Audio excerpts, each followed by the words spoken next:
Welcome to week 10, question 5. This is a question that really combines a lot of our skills that we honed earlier in the semester, some that we looked at mid-semester, and then some new skills as well. So it really is an all-encompassing question. So let's have a look. It says that we're looking at extrema of multivariate functions, and we're given two functions here, the revenue function and cost function. So the question reads, a company produces two types of solar panels per year, X thousand of type A and Y thousand of type B. The revenue and cost equations in millions of dollars for the year are given as follows. And it says, determine how many of each type of solar panel should be produced per year to maximize profit. So there's a lot of information here. We've got, we know that X is for type A solar panels, Y is for type B solar panels. We also have the revenue and cost functions in millions, so we've got to be mindful of that at the end. And it says, determine how many of each type should be produced per year to maximize. So we're looking at extrema, and profit. We're looking at profit function, which means that we're going to have we'll have to find the profit function given the revenue and cost function. So I think we need to start there. So recall that the profit function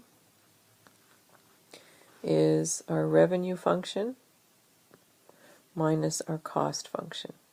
So money in, subtract money out, that would give us our profit. So let's set this up.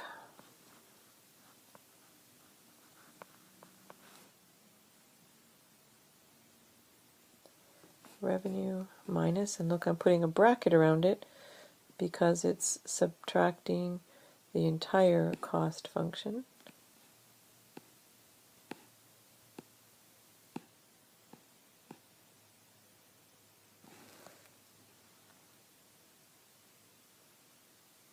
An end bracket. So you're going to remember that this negative sign here has to apply over each term in the bracket. That's why it's important to keep the brackets there. So when we do that and we collect like terms, we're left with a profit function of negative x squared plus 4xy minus 5y squared minus 6x plus 22y plus 9. Okay. Our next step would be to find the partial derivatives,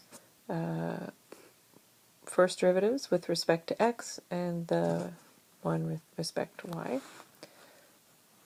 So remember, when you're taking the partial derivative with respect to x, you're considering y as a constant.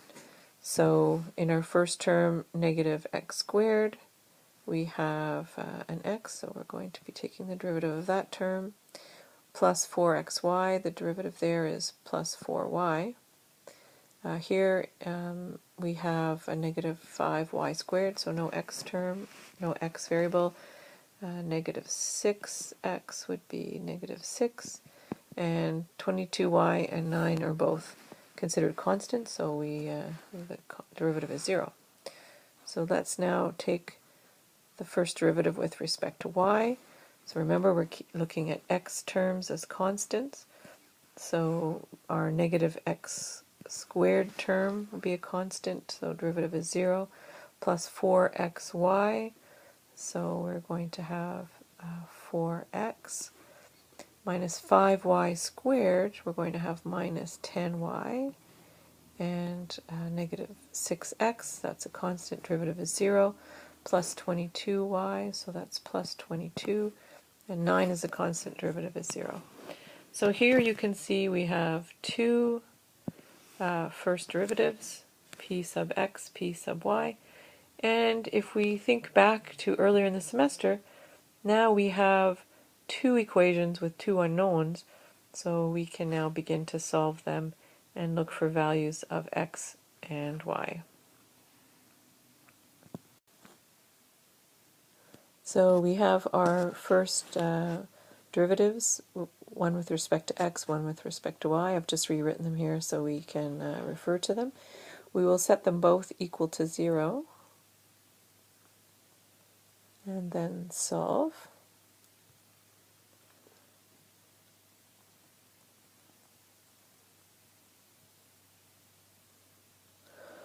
So we have equation 1 and equation 2, two unknowns. So here you can choose your favorite method. Remember, we have substitution, we have elimination, of course we have graphing as an option. So let's see what method might work or what might be the easiest here, but choose your favorite one. For me, I'm looking at elimination. I'm looking at the coefficients of the variables, so I have a negative 2 in front of the x in equation 1, and I have a 4 in front of the x in equation 2, and I'm thinking those are related as factors and multiples, and that would be an easy elimination to do. So I'm going to multiply the first equation through by 2. So 2 times equation 1. So we have negative 4x plus 8y minus 12. I'm going to leave equation 2 as it is. We don't have to do anything more in this case because now we have negative 4x in equation 1 and 4x in equation 2. So if we add these together, we're going to eliminate the x variable. So we have 8, and we're going to be adding negative 10. So here we've got a negative 2y, and we have negative 12 plus 22. So we're going to have a plus 10, and that still equals 0, of course.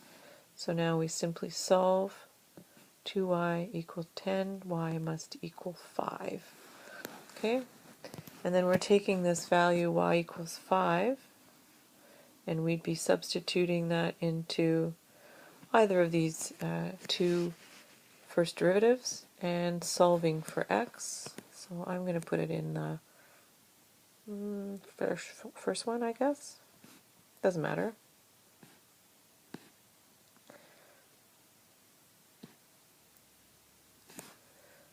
So here we have 20 minus 6 plus 14. So 2x equals 14, x must equal 7. So here we have x equals 7, y equals 5. So that means that this company should produce 7,000 type A solar panels and 5,000 type B solar panels in order to maximize their profit. So let's just check to make sure that we actually do have a maximum points here. And for doing that, we need to find m and also find the second derivatives. So here we have the first derivatives, and we've determined the values of x and y in our prior screen. But now we need to find the second derivatives, p sub xx, p sub xy, p sub yy, and p sub yx. So let's start up here.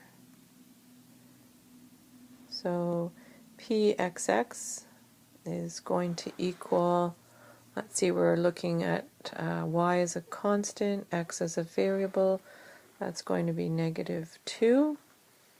And pxy, we're looking at keeping x constant, taking the derivative with respect to y, so that's going to be 4. Pyy, down here, we're looking at the first derivative with respect to y, taking the second derivative with respect to y, so we've got minus 10 in this case.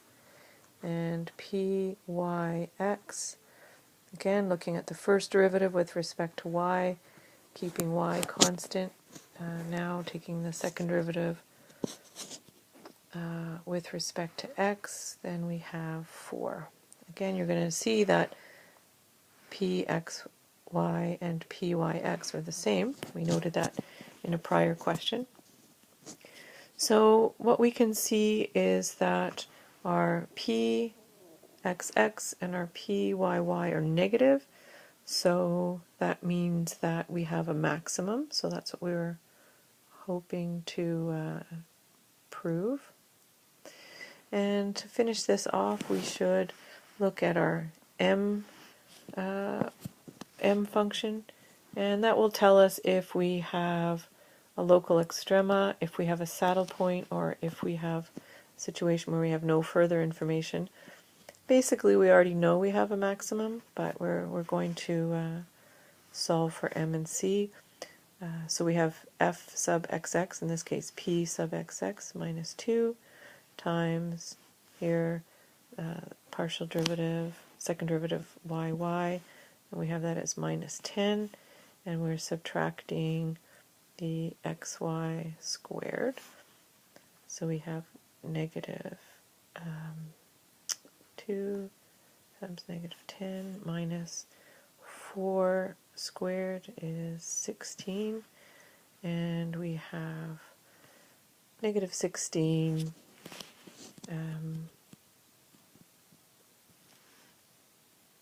and we have a positive 20 minus 16 leaves us a value of 4.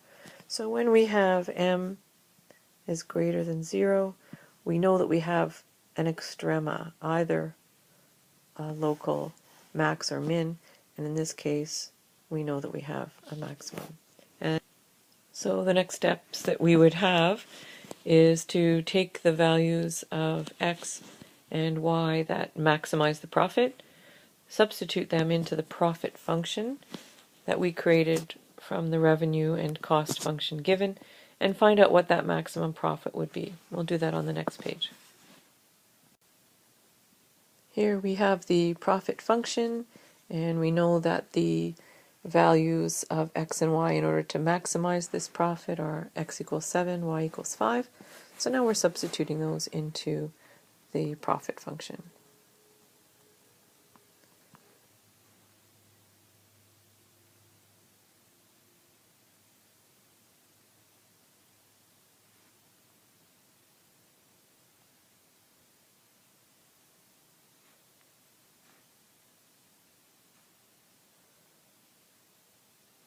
So here the only thing you really have to be concerned about is making sure that you follow your order of operations.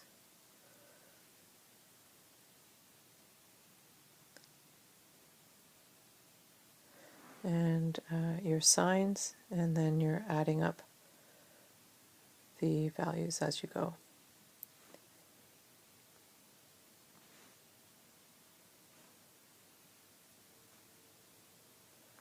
And that will give you a value of 43.